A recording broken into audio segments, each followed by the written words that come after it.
Assalamu alaikum wa rahmatullah, que la paix soit sur vous. Nous aspirons tous à suivre, fidèles et assidus, la voie du Seigneur. Et pour cela, nous devons être capables de discerner cette voie.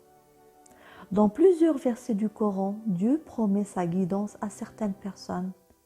Quelles sont les caractéristiques des hommes et des femmes à qui Dieu accorde sa guidance?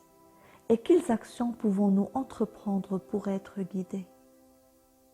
Je reviens à la source pour m'inspirer, elle est abondante, limpide, pure et si généreuse.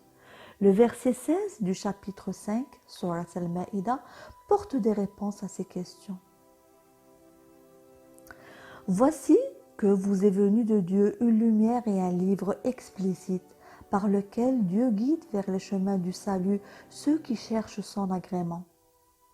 Il les fait sortir des ténèbres à la lumière par sa permission. Il les guide vers une juste voie. Tout comme sans lumière, nul ne peut voir.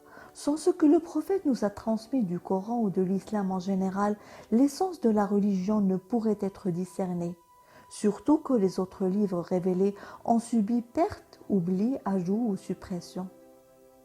Cette lumière guide celui qui cherche l'agrément de Dieu, Ridwan Allah, vers les chemins du salut.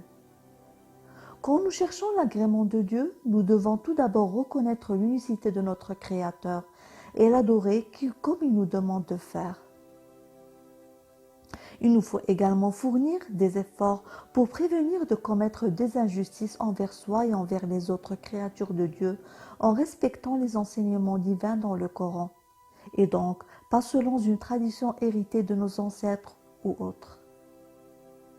Cette lumière permet ainsi de sortir des ténèbres de toute ignorance susceptible d'assujettir l'être humain à un autre que son Créateur, pour qu'il vive digne, respectueux des autres êtres humains et des dons de son Créateur, et respecté parmi ses semblables par la permission du Seigneur.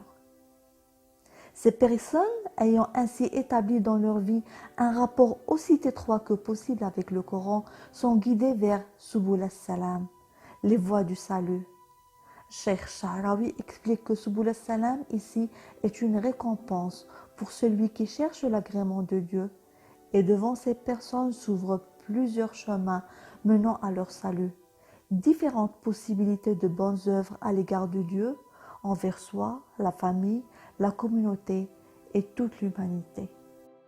Quand bien même nous sommes des êtres doués d'intelligence, différentes passions et avidités peuvent nous pousser à ne considérer juste que les causes qui servent nos propres intérêts. Nous avons besoin de la lumière de la révélation pour éclairer nos êtres et nos cœurs, pour mieux discerner et bien agir. Il nous est donc demandé de fournir un effort pour être juste envers soi, les autres êtres humains et envers l'univers dans sa totalité en nous éclairant des enseignements du Coran. Cette première guidance qui nous met sur la voie du Seigneur avec la permission de Dieu nous promet une autre où nous verrons s'ouvrir devant nous, Subul as-Salam, plusieurs chemins vers notre salut, où nous pouvons donner le meilleur de nous-mêmes pour devenir de meilleures personnes, autant pour notre bien que pour celui de toute l'humanité. Et sur Subul as-Salam, nous sommes guidés vers le bonheur d'ici-bas, une paix et harmonie avec soi, les gens et tout l'univers, et ce, malgré les épreuves de cette vie.